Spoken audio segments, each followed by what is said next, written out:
We've been talking of the harsh dry season since January, and we've been seeing the reservoirs dropping across Trinidad in particular.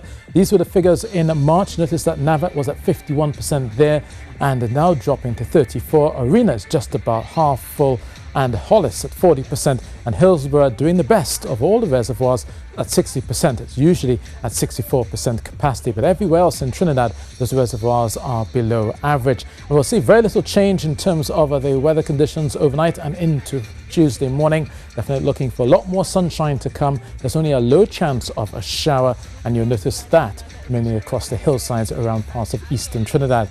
So overnight, mostly settled. There's just a brief chance of a shower coming across Valencia, around Arima. You may also notice a brief shower as well. But overall, the sunshine will be the major factor here. You also feel the heat, especially around the western areas for Port of Spain and for San Fernando. Most areas along the west coast of Trinidad will likely feel hotter than those on the eastern side.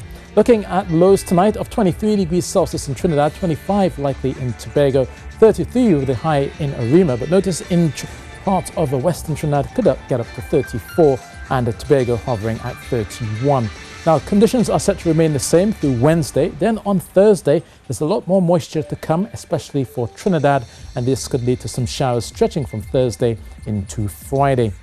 Heading offshore, you notice that we do have an easterly wind there of 20 knots. This will likely bring a few white caps from time to time. We're looking at waves of 1.5 meters out in the Caribbean, possibly stretching to 2 meters out in the Atlantic, and those short easterly swells persist no higher than 8 seconds.